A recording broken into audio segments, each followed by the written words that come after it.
The princess and the human, CH-12, Githay's office was located in the west wing of the Star Palace.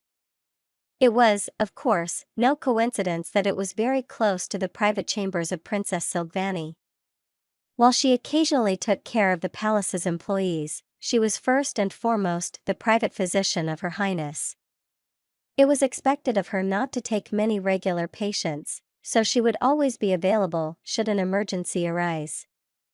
Also, she was a noble. Frequently tending to commoners whom she was not affiliated with was a no-go. Of course, Githay herself couldn't care less about that. As her father had only gotten his title posthumously, she was the first noble in her bloodline. So if it were just about her, she'd gladly help whoever came to her. However, it wasn't. She was directly employed by the princess and was one of her closest aides, meaning that whatever she did would also reflect on her.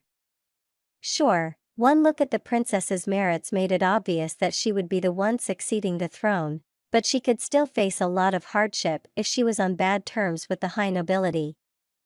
After all, even she couldn't govern an entire planet all by herself. Alas, Githay had to restrict herself to only treating political figures like nobles and foreign diplomats. Commoners, she could only tend to if they were directly affiliated with the princess, like the servants, her ship's crew, or of course guests like Nadine. Thankfully, there were enough other doctors in Kalhanar. Actually, now that she thought about it, was Nadine even a commoner? Githay had assumed so because of her demeanor, but that didn't need to be true. She could also be of lesser nobility like herself, and just never had many diplomatic relations. Or maybe she actually was of a higher rank, her kind simply didn't share the same etiquette as them. Both were equally possible, she knew close to nothing about her culture. She doubted it, but she had to confirm it as soon as possible. If they were to make contact with the humans, and they found out they had treated a noble like a commoner, royal guest or not, it could spell a diplomatic disaster. A knock on the door pulled the doctor out of her thoughts. Coming, standing up, she unlocked the door to her office and opened it. "Your Highness," she greeted the princess with a surprised tone. She was back to her usual look, donning clean garments and the royal cape that showed her status. "How can I help you? I wanted to confirm something." "I've been reading your file about Nadine, and just to make sure, that document contains everything we know about her species so far." "That is correct. And you are sure her kind does not perform molting?" Yes. I didn't manage to go into detail with her about it, but it appears her kind does not perform any form of molting. Though, now that you say it, there should still be something happening to dead skin.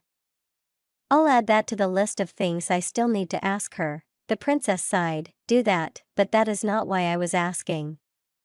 One of the maids just reported that, apparently, Nadine had requested a box of molting tissues yesterday in the late evening." "Okay, and?"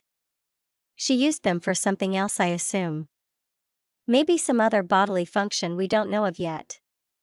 "With all due respect, Your Highness, why not just ask her that?" "I did. All she said was it wasn't important and there was nothing to worry about." "Then everything is good, isn't it?" The princess paused for a while before she continued talking. "It's just, you see, I'm a politician. I can't even count how many times I've been lied to, and you think she is lying. It's just, I have a bad feeling about it. But I don't know. If something really was wrong, why wouldn't she say it? Because it's something embarrassing? Or because she thinks it's not a big deal, even if it actually is? People tend to either exaggerate their health problems or downplay them. But I'll talk with Nadine later anyway. I can bring it up if you want, and if she doesn't tell you either." Githay did her best not to sigh at Her Highness. "Well, then I guess you'll have to install a hidden camera in her room." "Are you serious?" the princess snapped, apparently not recognizing the sarcasm. "She is a guest." That would be an insane break of trust. The doctor sat down in her chair. "Your Highness, with all due respect, what do you want me to tell you?" "I want to help Nadine as much as you do." But I can only do that if she lets me. I still know close to nothing about her body, I can't interpret her symptoms. If she says everything is fine, then we either believe that, or we try to acquire the truth by other means." Another pause followed. Githey could understand the dilemma the princess was facing very well. What the right thing to do could be a very gray area. A lesson she had learned the hard way. Shortly after she had started working as a doctor and before the princess had employed her. It was her first patient death. A soldier, the sixth child of a lesser noble, who had just joined the army. He had died not because she couldn't do anything, on the contrary. She could have easily saved him had she known the truth. But he hadn't told her the truth. Because the truth would have included him secretly leaving his post. And so, when Githey had finally managed to diagnose him, it had been too late. Ever since then, she had multiple times acquired her information through some other means. Most patients being nobles made it easier because they were always surrounded by servants. And amongst those, there were always one or two that knew something. So if she suspected her patient hadn't been honest, she would oftentimes engage in conversation with the servants until one let something slip. She was, of course, always careful with those tactics, so it wouldn't reflect negatively on the princess. However, there was an obvious difference between picking up gossip and installing a hidden camera. I don't know. She has lost everything and has yet done so much for us. I just want to help her wherever I can. But surveilling her without her knowledge, wouldn't that be a crass violation of her privacy, her trust in us, and the customs of hospitality? Yes. Not to mention the chance of it coming to light. She might feel betrayed, your reputation could suffer greatly, and should her people meet ours during our lifetime, this could put a heavy strain on our relationship. And yet you think this is a good idea? The princess asked, seemingly dumbfounded by her directness. No.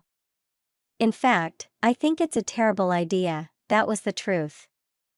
The only reason why she was even considering it was because she had spent a lot of time thinking about a certain phrase Nadine had used during their first meeting. A necessary evil, what a strange saying. She stood up and looked the princess in the eyes. Of course, she still had to look up quite a bit to do that. Your Highness, look, we don't even know whether those thoughts are even warranted. Maybe she just didn't tell you specifically, because she thought you shouldn't concern yourself with it. People tend to tell their doctor more than their princess. Let me just make one thing clear, the princess answered with a defeated look in her eyes. Even if she doesn't tell you, and you, too, think she is hiding something, I will not ask you to do this, and neither do I want to hear any reports about you doing it on your own accord. Is that clear? The doctor bowed. Absolutely, Your Highness.